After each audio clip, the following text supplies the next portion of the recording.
మన దేశంలో 2 లక్షలకి పైగా ఏటీఎంలు ఉన్నాయి. పెద్ద పెద్ద పట్టణాల దగ్గర నుంచి మండలాలు, కొన్ని గ్రామాల వరకు కూడా ఏటీఎం సేవలు అందిస్తున్నాయి. సడన్ గా వచ్చే డబ్బు అవసరాలను తీరుస్తూ ప్రతి అవసరానికి బ్యాంకు దాకా వెళ్లాల్సిన అవసరం లేకుండా చేస్తున్నాయి. కానీ ఇప్పటికీ చాలా మంది ఏటీఎం అంటే కేవలం డబ్బులు బయటకు తీసుకునే మిషన్ అని మాత్రమే తెలుసు. 80% మంది ఏటీఎం ని కేవలం డబ్బులు విత్డ్రా చేయడానికి తప్ప మిగతా సేవల కోసం వాడట్లేదు అని సర్వేలు చెప్తున్నాయి. మరి మిగతా సేవలను ఎందుకు వినియోగించుకోవట్లేదు? అవగాహన లేకే కదా. అందుకే ఆ అవగాహన కల్పించే ప్రయత్నం చేస్తున్నాం. ఏటీఎం నుంచే మొబైల్ రీఛార్జ్ చేసుకోవచ్చు తెలుసా? అవును, మీరు రోడ్డు మీద ఉన్నారు, ఆన్లైన్ రీఛార్జ్ చేసుకుందామా అంటే ఇంటర్నెట్ లేదు అనుకోండి. వెంటనే ఏటీఎం కి వెళ్లి సర్వీసెస్ ఆప్షన్ క్లిక్ చేసి మొబైల్ టాప్అప్ నుంచి రీఛార్జ్ చేసుకోండి. కరెంట్ బిల్, విద్యార్థుల పరీక్ష ఫీజు, కొన్ని కాలేజీలు, యూనివర్సిటీలు సంబంధించిన ఫీజు, విమాన టికెట్ బుకింగ్ ఇవన్నీ ఏటీఎం నుంచే చేసుకోవచ్చు. అదే సర్వీసెస్ ఆప్షన్ లో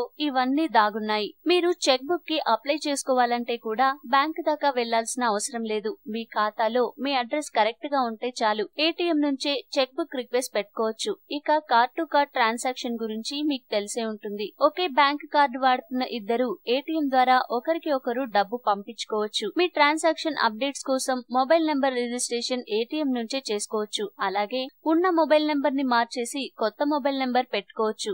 ఇక ఏటీఎం పిన్ మార్చుకోవడం మీకు తెలిసే ఉంటుంది. మీది ఫిక్స్డ్ డిపాజిట్ అకౌంట్ అయితే ఫిక్స్డ్ డిపాజిట్ చేయడం, పెద్ద పెద్ద ఆలయాలకు విరాళాలు ఇవ్వడం, గత 5 నుండి 10 ట్రాన్సాక్షన్స్ యొక్క మినీ స్టేట్మెంట్ తీసుకోవడం ఇవన్నీ ఏటీఎం నుంచే చేసుకోవచ్చు.